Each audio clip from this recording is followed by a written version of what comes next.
Peace, peace, peace. Hey, how What you up? doing? I'm doing well. How are you, sir? Excellent, excellent. It's a Friday night. I don't got to work tonight. I got the day off. I'm Beautiful. having a good time. How's this Friday been treating you? Oh, it's great, man. It's the weekend. Got a few days off. Talking to you. It's gonna Yeah, be a good yeah, weekend. It's gonna be a good weekend. for sure, for sure. I definitely check out your shit. You're a dope MC. Uh, I, Cheers. I, I definitely appreciate dope MCs. Um, uh, how did the whole rapping start? Was there somebody that inspired you? Was there somebody around that rapped, or how was the beginnings of the whole rap shit for you? The beginnings. I'd say it's just, I caught the bug, the hip hop bug back in like '87. Okay. You know, just been a fan of the music for a long time. Um, High school, like early '90s, mid '90s, high school, just a bunch of people that I used to hang around that were into the same kind of music. Used to freestyle, do ciphers and stuff like that, and just been a fan ever since, and you know started dabbling in it early, and slowly but surely I got into it more and more, and Uh, you could say the rest is history. yeah. 87 was the first thing I'm seeing. Or was the first thing did you try something else? You try like break dancing? Did you try graffiti? Did you try other shit first, or was it I'm seeing first? I'd say probably the MCing first. I mean, in the early goings, I was more of a fan of just everything. Just infatuated with the vibe, the sound. Just the feel of it. I wouldn't say I really got into the breakdance heavy. I mean, I kind of messed around with it, but not really. But Who was more that? and more, just more and Uh, more. I think back then I was more just trying to copy, the people that I looked up to, like the Run DMCs and the KRS ones and stuff like that. So I was just about to ask that. I was just about to ask that. You jumped in. Like for me, like I was rapping before I started doing these interviews, and the first person for me was Cube. okay, word. Cube Yes, was that. I was like, when I first heard Cube, I was like, oh shit, this shit's for real, eh? yeah, yeah. It's a great time, great time. For sure, for sure. How do you feel? Your content has changed over the years. Like everybody changes throughout the years, and if somebody says like people say, "Oh, you changed," thank you. Like that right there to me is not a diss. Right, If somebody says like, I've changed, I'm like, yo, thank you because I want to evolve, right? I right. want to evolve. So, how do you feel that like your content has changed over the years? Like, how was your content in the beginning, and how was like your like you know? I guess in the early goings, you could say my style was real, braggadocio. I really didn't have a whole lot to talk about. It's more the typical, I'm the best, and I rap the best and everybody else sucks. You know, Sure. young, didn't really have a whole lot of life experience. So, I Yeah. basically rapped what I felt was important to me at the time. And with life, with experience,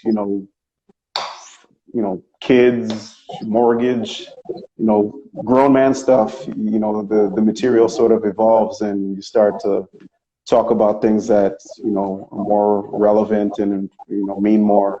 So you could say in a way, my music grew with me. As I grew, my music grew as Sure. well. So that's sort of where I'm at right now.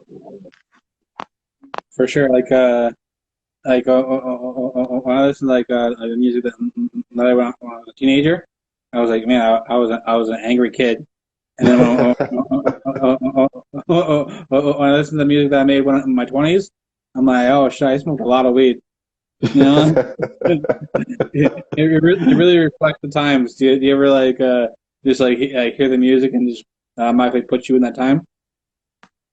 Yeah, man. I mean, the music I listened to in my 20s is different from what I listened to in my 30s, different to what I listen to now. So, Yeah, I mean, it's evolving, it's growing, it's gravitating to what's relevant to you at the time. So, I know I used to listen to a lot of battle rap and punchline rap, in my 20s. And as I got older, I sort of mellowed out a little bit, got more into the introspective stuff, more social commentary type stuff, more, laid back type stuff. So, yeah. for sure, for sure. I know a lot of people they'll listen to different types of music than they make.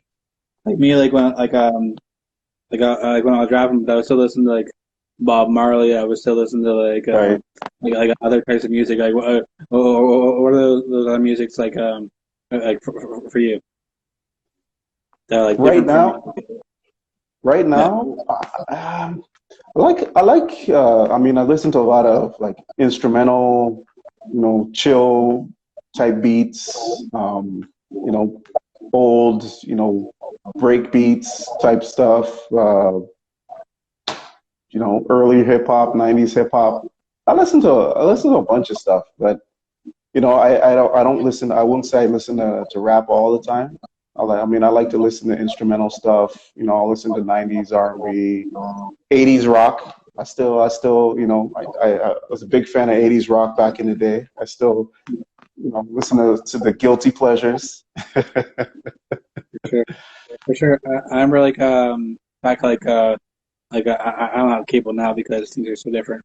But back when I first moved out from home, and I had cable, and I'd put on the Rogers um uh, Jazz Cafe, and I would just I'd clean up and I'd do my shit around and listen to that shit because it was just something different, Right. yeah. Like sometimes you just need a different vibe in there, right?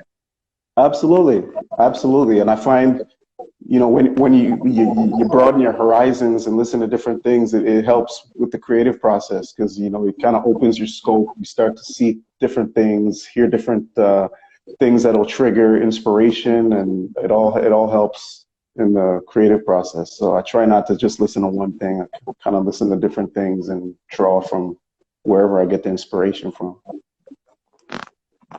For sure, for sure. Like I like to get people to get a good idea how it is to vibe with the person when I do interviews. How is that like a typical Friday night for you? Friday night, it depends. Like if I'm in like my creative bag, like Yeah, I'd say right now, like I've been doing a lot of writing lately, working on some music.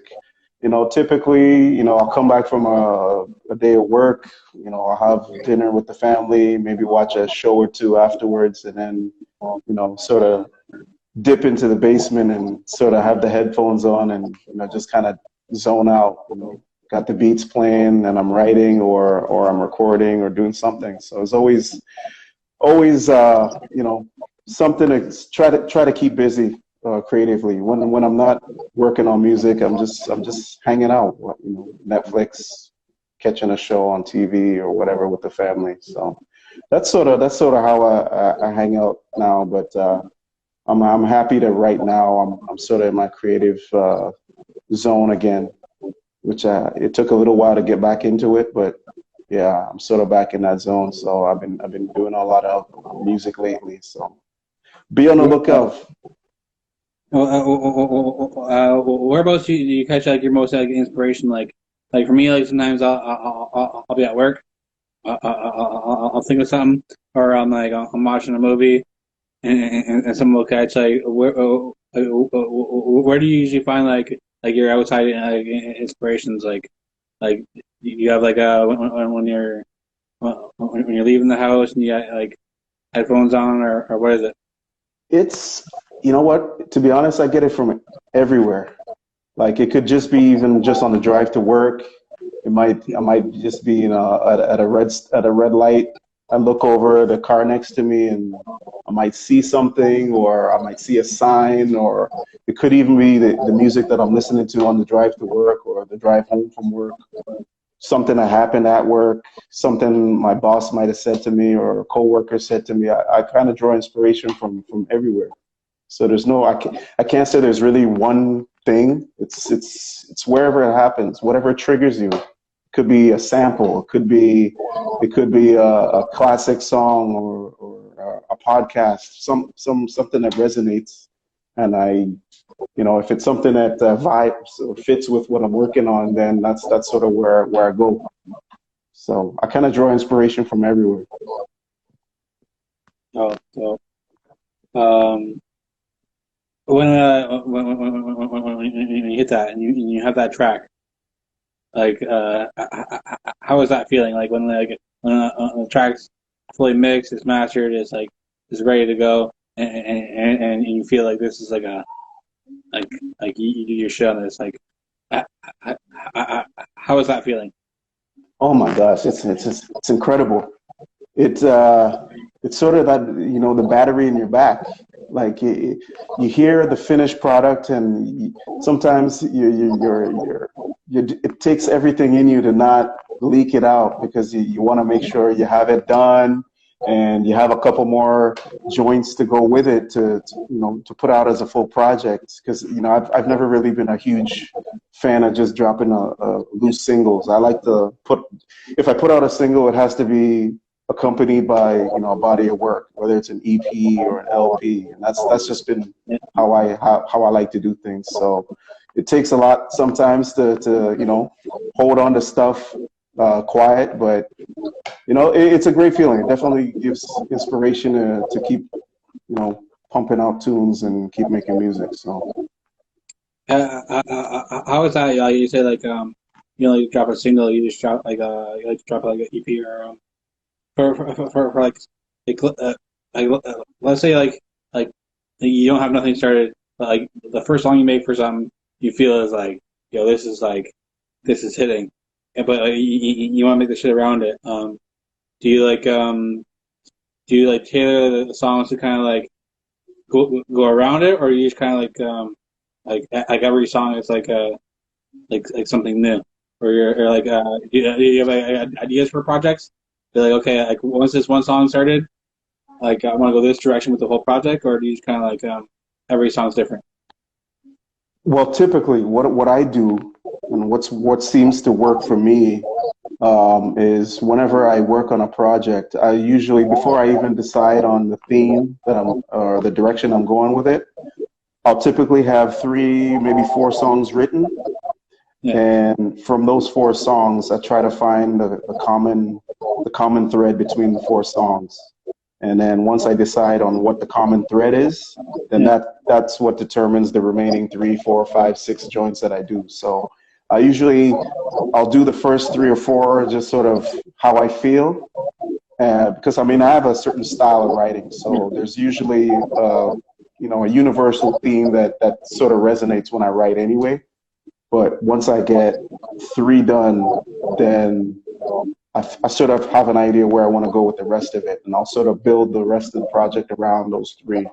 So that's typically my strategy for releasing projects. Do you find like the ones you start with usually do better, or do you feel that the ones you end with you do better, like as far as like feedback on the different songs? You know what? That's a really good question. I've never been asked that question before. You know what? To be honest, I don't think it matters.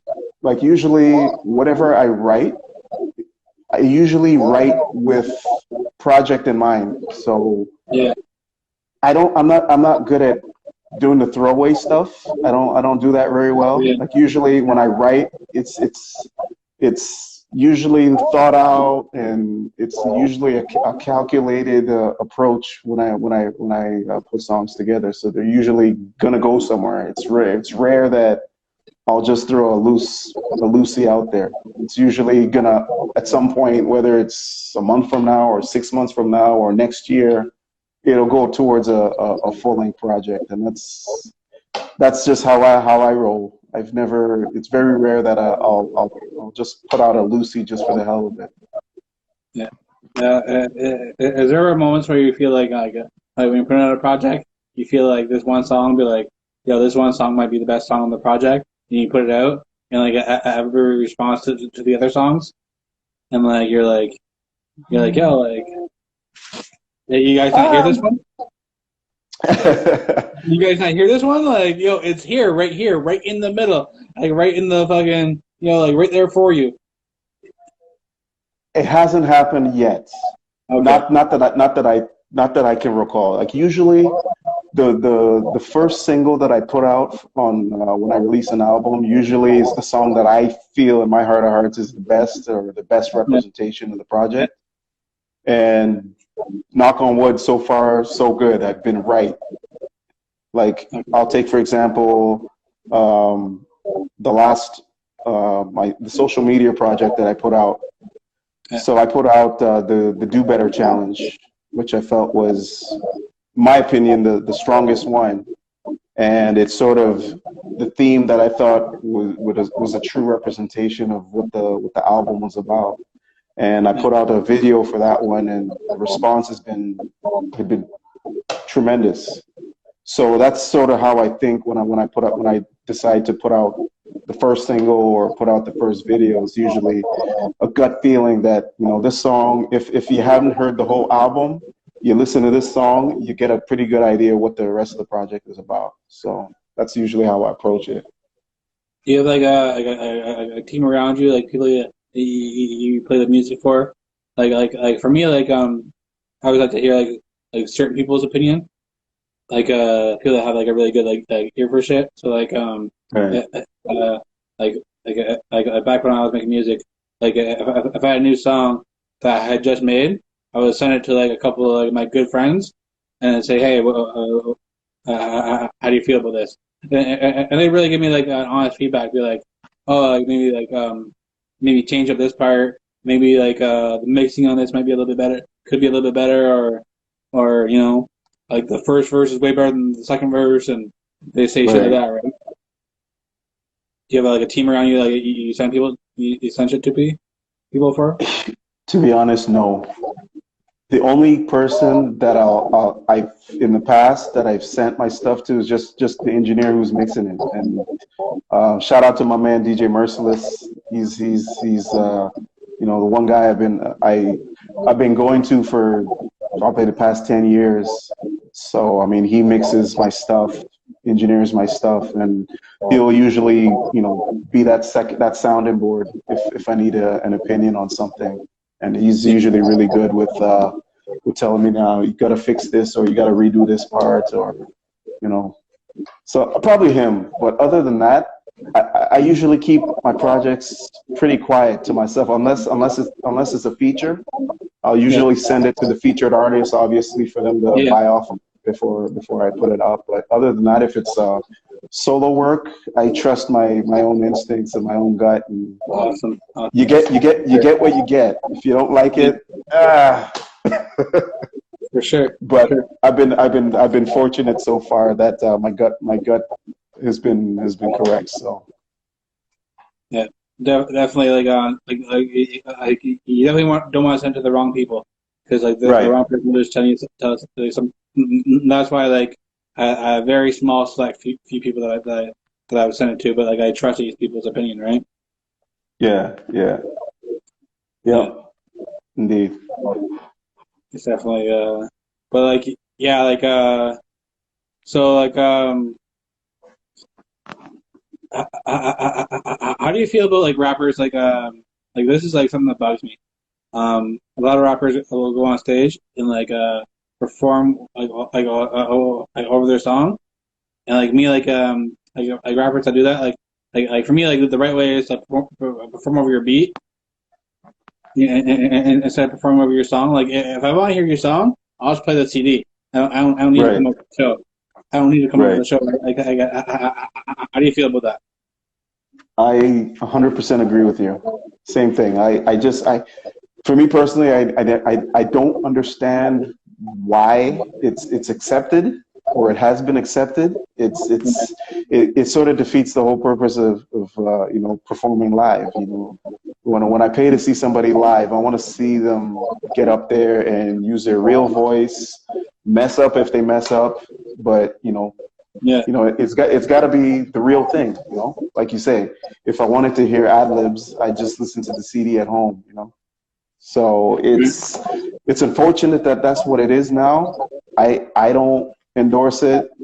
I like to think that the guys that put themselves out there, expose their vulnerabilities. Those are the artists that I respect the most. You know, if you're not prepared, you go up there, you mess up, you mess up. At least it's you. You don't have a backing track to bail you out. You know what I mean? Right, right. Like I've definitely seen where like people have the mic tangled up or something like that, and Right. their whole thing, they're super on point the whole time, and then you see that like they put the mic down, and like you're like there's no change, and you're like, yo, were they just lip syncing the whole time? You know, like Milli Vanilli this shit, you know? Yeah. But it's crazy. I think part of the problem is whoever it was, the industry powers that be made it acceptable, and the younger people that don't know better, they think it's acceptable, and they do the Yeah, same thing. And when you check them on it or you question them about it, they say, well, so and so does it too, and they make millions, or they have platinum records. So it's like the accepted norm in the industry, which is crazy. It's the whole purpose of live performance is, you perform live. You have maybe a backing track and maybe a couple of ad libs, maybe a hook, but you shouldn't be doing karaoke up there. It's not a karaoke event. right. I definitely felt back when I was doing shows, I do my whole set, and the crowd would be okay. You know, I get a good response. It'd be okay.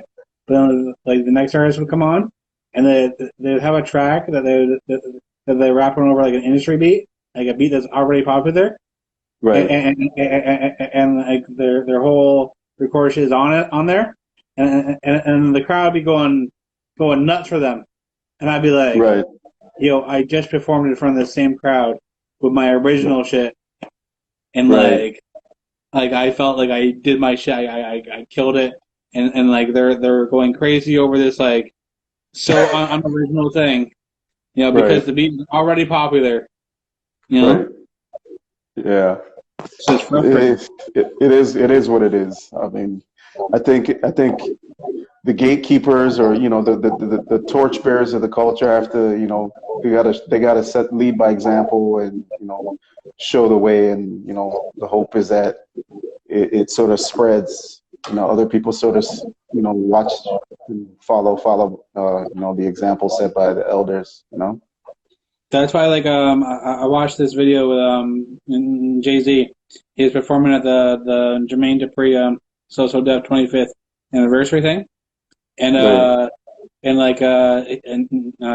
JD he wanted to perform, and Jay Z to perform another song, so then Jay Z was okay, and then they started it, and the vocals were behind it, and Jay Z he got him to stop it. He was like, no, I want the shit with just I want no vocals, no vocals. nice. He got him to stop it and play that shit, and then he performed that shit, and like I was like, yo, like how people look at Jay Z. I thought that was awesome because like Jay Z's Yeah, like I was like, yo, and he said, no, I'm not doing it like that. I'm rapping over my beats. Him yeah, at that level was a yeah, huge point. And like for me, I was like, look at fucking how many people want to be on the Jay Z level. And like right, here's the top guy saying, no, let's do this right. You right. know? I I mean, he's cut from that cloth. Obviously, he came up in an era where Yeah. you had to show and prove. You had to, you know, do things the right way and not by the rules of today. So kudos to him for doing that. Like, how do you feel about like people working on tracks together? Like not necessarily like ghostwriting, but like for me, I won't say who it was, but like I was working with another artist, and like it was for his song, and me and him like kind of like structured his whole verses together. Like he would say, okay, I'm gonna say this line now, but oh you said that line, say this line now, and like me and him kind of like built his whole verse together, and he rapped it, and I felt it sounded really good. But like, how do you feel about that? Well, I mean, I guess in the true sense, that's a collaboration, right? So Yeah, you guys were working together on a song that I'm assuming this he wrote and you wrote together. You guys wrote together, yeah, correct? yeah. But So it's, like my voice wasn't on it. oh, okay. My voice was on it, but like he said the words that I wrote. I didn't write the whole thing, but I helped put it together. How do you feel about those kind of collabs? Doesn't bother me. I mean, at the end of the day, as long as the final product sounds good, I mean, Yeah, it doesn't really matter, really. I mean, I think where it gets a little tricky is where, you know, if you have an artist, you know, trying to make accolades or make claims of being, you know, the best with the pen, and all the yeah, words that they spit are not theirs, then, you know, that's a different story. I mean, if you're an artist that's putting out product and you want to put out the best product, as long as it sounds good to the consumer, that's all that matters, right? right. But you can't claim to be, you know, best. You can't be If top five. right, right. Right. That's my thoughts. That's my thoughts on that. You know, uh, top five question is pretty cliche, but uh, I won't say top five all time, but I'll ask this top five Canadian rappers. Top five Canadian rappers. Ooh, that's a tough one. I don't know if I can give you a top five ever or anything like that. I'll give you five names that I really like guys that were big as far as my development and, you know, people that I looked up to Yeah, when I was coming up. So I'll say Maestro fire. Fresh West. Yep, Um, I'll say Socrates. dope, nice. I will say um, I'll say Atom Bomb. He's Dope. he's one of my favorites. Um, how many is that? That's three. Yeah, I'm gonna say Mathematic. That's the homie right there. He was probably one of my biggest influences coming up. dope. And then number five, ooh, wow. I'm gonna say Shad. I'm gonna say Shad. Dope. I mean, Dope. there's a ton of honorable mentions, but yeah, I'm gonna say Shad. I like the way he writes. Yeah, so those will be my five. Okay. Okay. We'll go. Just throw like we've been very like hip hop geek topics and shit like that. I want to get at some different shit. So we'll go top five foods just off the top of the brain. Top five foods. Foods. Yeah. Okay. Okay. Well, chicken. Hold on. Before this, I want to say chicken hands. I didn't think I was. I don't think I come with that. Yeah, I don't do the chicken hands, man. It's weird that you bring that up. I literally just posted that yesterday, and No, I seen it. I seen it. the engagement on that was pretty funny. Yeah. Yeah, but I mean, I'm a chicken guy, so it doesn't Okay. matter. It could be barbecue, stewed, fried. So I'll put chicken up there. I'm gonna say burgers. I'm a burgers guy. I love burgers. Um, Pizza. Love pizza.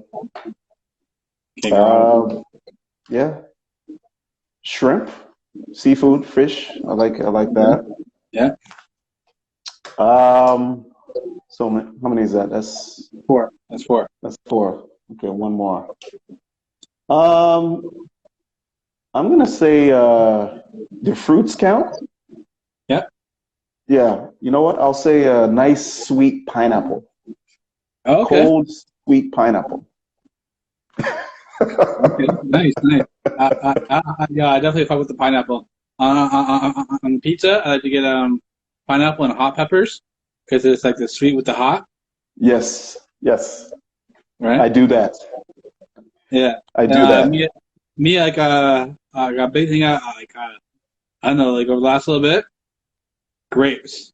Grapes have been like a fucking thing for me. Like I'm like, oh, yeah, Yeah, I love eating grapes. cold Like grapes. yeah, yeah, for sure, for sure. I definitely I'll definitely I'll rinse them off and eat them right there. I don't even sit down. I'll Yep. just like crush them, crush them. Definitely. Um. So yeah. So as far as uh new stuff like what are your plans like for like all new projects, all new like everything, like collabos, like who you want to work with, all that. I this year, I'm currently working on 4 albums right now, sort of all at the same time. It's kind of crazy. So I kind of linked up over the last few months with a number of producers, and it's kind of funny. Like previous to COVID, I'd say my output compared to a lot of artists was probably a lot smaller than a lot of artists. Like Yeah, an album every 2 years, I was pretty good with. Then COVID happened, and it's like I got a second wind. I started working with a lot more artists, doing a lot more features. I got my own little recording set up downstairs. So I've been working on music a lot more than I've ever been in the past. And I challenged myself that I was gonna, make a conscious effort to really put more effort into, putting out more music or working on more music and not taking such, long breaks. So right now I've got four albums that I'm working all at the same time. So I'll do 2 joints this week. Next week I'll do 2 more from another producer, and then the week after that I'll do 2 joints with another. So I'm sort of doing like yeah. a merry-go-round when it comes to that. So right now I'm hoping to get at least one of those projects out this year, and sort of stagger the remaining three over probably 6 months apart or something like that over the next year and a half, 2 years. So that's the plan this year. But just I'm working on a lot more music with producers that I hadn't worked with before. So always trying to branch out the sound and build with different producers. So that's always an honor and a blessing when producers reach out. So just trying to stay busy, stay creative, keep putting out music with people that I respect, and hopefully continue to get people to resonate with the stuff that I put out. So be on the lookout. You might see some singles in the next few months, but best believe it'll be accompanied by at least one project this year. So So how is the whole COVID change things for you? Like for me, I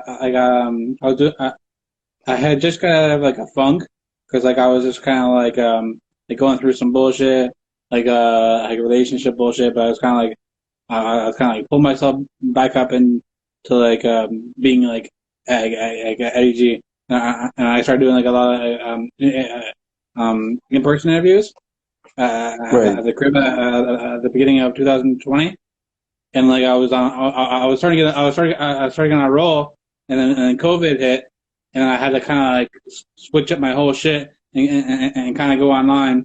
And then when I got this idea of doing like three interviews like every Friday, it was Right. like when I first thought of that, I was like, yo, when I put in the work, like the benefits from that are gonna be insane. So Yep. how was that moment for you? COVID hit, you're doing this, you're doing things this way, and then when you finally when you realize like shit's different now, like this is how I'm gonna apply things now. Like how was that moment for you? Oh, cool. You know what? It's been a blessing. It's been a blessing in disguise, to be honest. Like I Me too. said before, my output prior to COVID was, I put out a single or project maybe once a year, once every 2 years, and ever since COVID happened, I've just been, sort of found a new, caught a second wind, you could say, and my output is probably triple what it was before. I've been Awesome. working, writing a lot more, doing a lot more features. Shout out to my man M Dot in the chat. Just blessed to joint with him just the other day. So that'll probably be coming out in a few weeks, months. But yeah, it's sort of like I found I don't know, a creative bug in me that I didn't think I had. It was Yeah. probably always there, but I think with COVID happening and not being able to go out and Feel a little waste lighter. waste money doing non-productive things. I'm at For sure. home. I can't go anywhere, so I gotta do something. If I'm not hanging with family, I'm working on music. So it's sort of helped me stay more focused so it's been a blessing in disguise. So actually, I was asking this for a while, but I'm gonna ask it in a bit. But do you have any questions for me? Yeah. Do you and Maloney did Yeah, the No Condom podcast? yeah, Do you yeah. guys do you guys still do that? I've just messaged him recently, and we're trying to figure out both our schedules, like Right. how we're doing it. But it is something like we're both interested in bringing it back. Like Yeah. we've had talks about it. We just don't know exactly what we're doing with it yet, but we're definitely in talks with that. Yeah, man. I caught a few episodes and man, I was in stitches laughing the whole time. You guys come up with clever clever content and it's hilarious. So keep doing what you do, man. Bring that back. For sure, for sure. All right, man. Well, thank you for being on the show. No problem. Thanks for having me. I'd like to thank you for taking the craft seriously and being a dope MC. I'd like to thank you for that as well. And, Appreciate you. whenever you want to come back on the show, and you got new projects you want to promote, holler, Absolutely. I appreciate you. Thank you for having me. and we'll do this again. All right, Absolutely. all right. Peace. Peace.